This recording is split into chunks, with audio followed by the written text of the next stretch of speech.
Dengan ucapan Bismillahirrahmanirrahim. Assalamualaikum warahmatullahi wabarakatuh.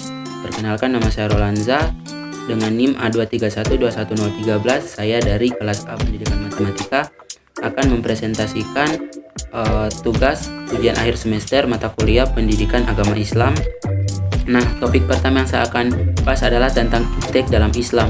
Perkembangan iptek adalah kenyataan yang bersifat ambivalen. Di satu pihak, iptek membantu manusia untuk mengembangkan individu-individu dan bersama transportasi, komunikasi multimedia, kemudian peningkatan sarana, mutu pendidikan, dan lain-lain.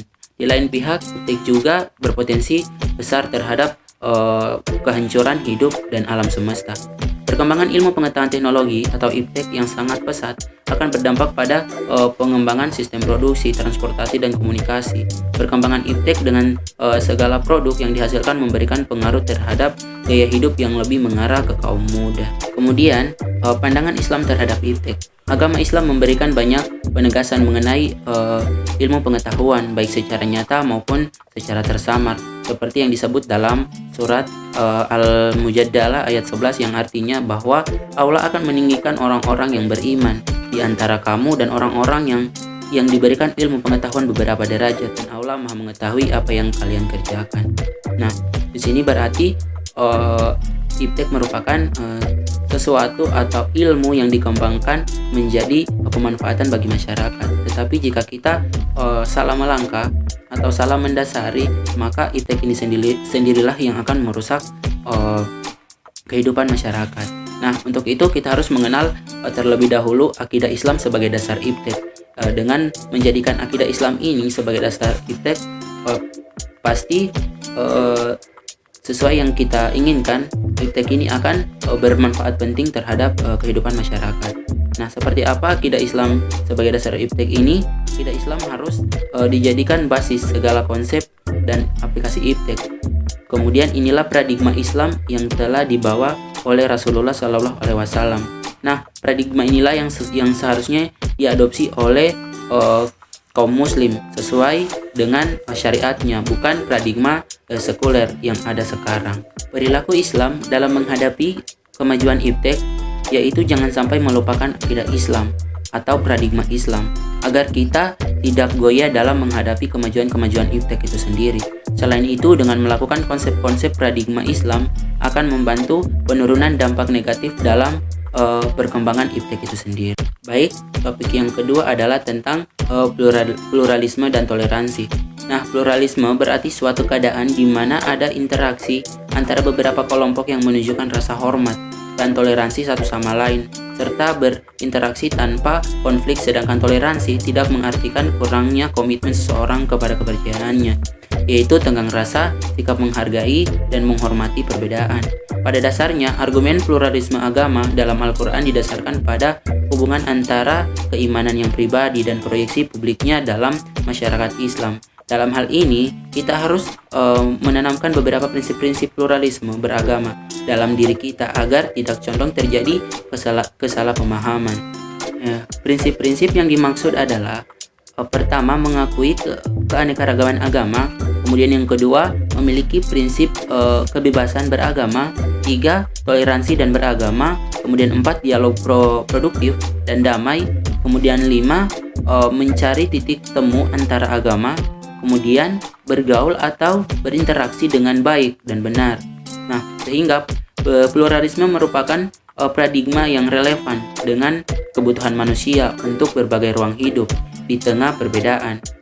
Paradigma ini membuat penerapan atas kemajemukan sebagai fakta kemanusiaan yang dioperasionalkan dalam sikap toleransi terhadap perbedaan.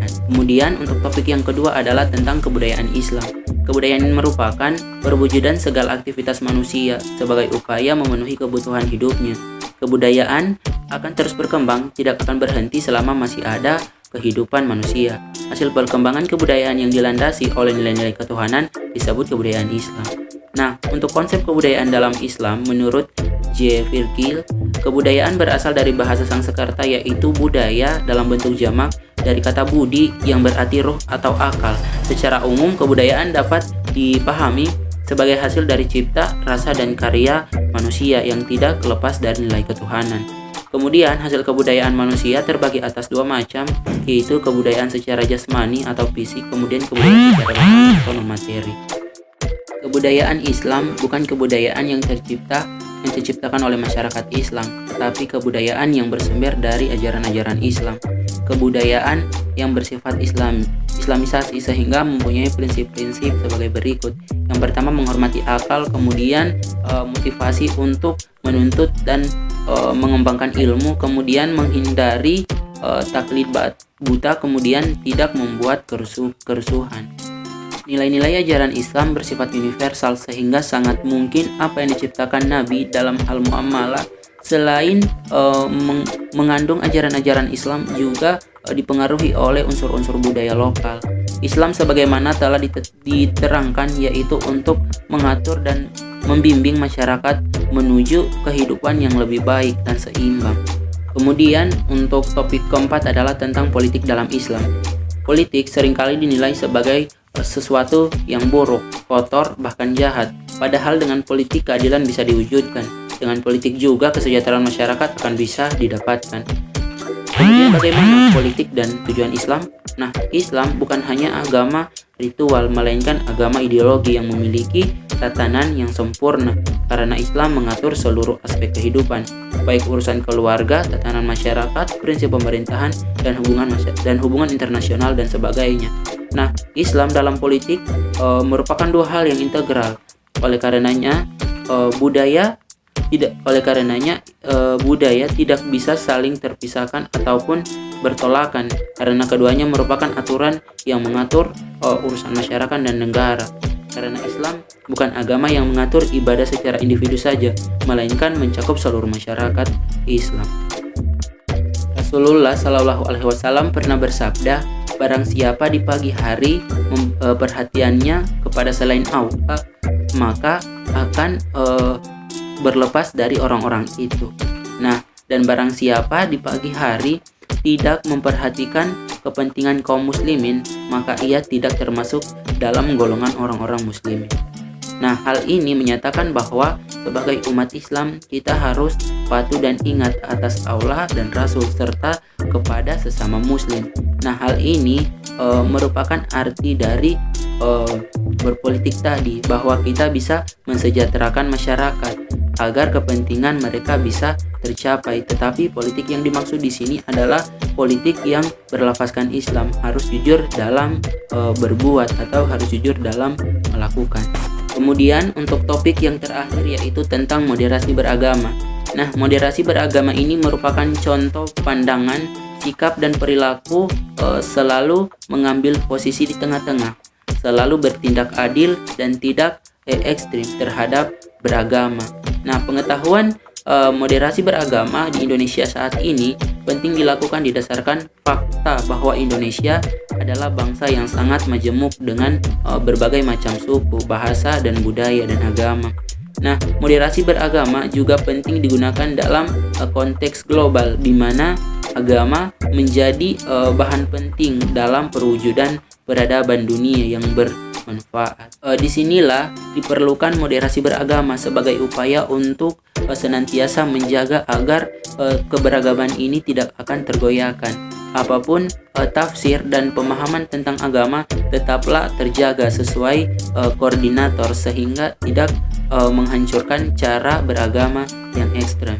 Nah, kemudian ada dua hal yang menjadi prinsip dan ciri moderasi beragama yang pada hakikatnya merupakan ajaran itu sendiri. Yang pertama adalah adil dalam melihat hal apapun. Kemudian yang kedua adalah apa yang menjadi parameter dan tolak ukur dalam moderasi beragama sehingga bisa merangkul pemahaman-pemahaman yang baik dan perbedaan-perbedaan di Indonesia ini.